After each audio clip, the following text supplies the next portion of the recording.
రాజధాని రెండో విడత భూ సమీకరణలో అంటే ఇప్పుడు 29 గ్రామాలతో పాటు మరికొన్ని గ్రామాల్లో ఆ ఎయిర్‌పోర్టు తర్వాతన అదేది క్రికెట్ స్టేడియం ఇట్లాంటియన్నీ కట్టాలనుకుంటున్నారు గదా! వీటికి సంబంధించినటువంటి అంశంలో రెండో విడత భూ సమీకరణలో భూములు ఇచ్చిన రైతులకి వార్షిక కౌలు పెంచేందుకు ముఖ్యమంత్రి చంద్రబాబు అంగీకరించారు.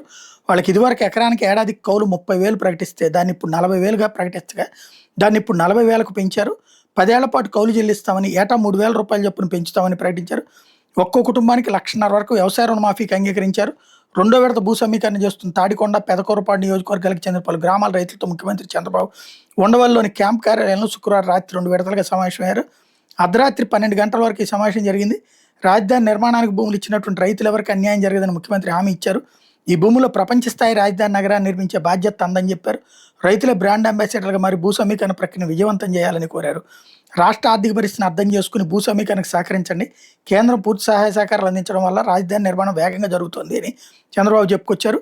ఈ సమావేశంలో ఎండ్రాయి, పెదమద్దూరు, వైకుంఠపురం, కర్లపూడి, పెదపరిమి, వడ్డమాను, హరిశ్చంద్రపురం గ్రామాలకు చెందిన 70 మంది రైతులు పాల్గొన్నారు. కౌలు పెంపు, రుణమాఫీ వంటి అంశాల మీద వారి డిమాండ్లను ముఖ్యమంత్రి ముందుంచారు. దాని మీద పురపాలక శాఖ మంత్రి పి నారాయణ, తాడికొండ, పెదకూరపాడు ఎమ్మెల్యేలు తెనాలి శ్రవణకుమార్, భాష్యం ప్రవీణ్లతో విడిగా చర్చించిన సీఎం కౌలు పెంపు, రుణమాఫీ ప్రకటన చేయడంతో రైతులు చప్పట్లతో హర్షాతిరేకాలు వ్యక్తం చేశారు.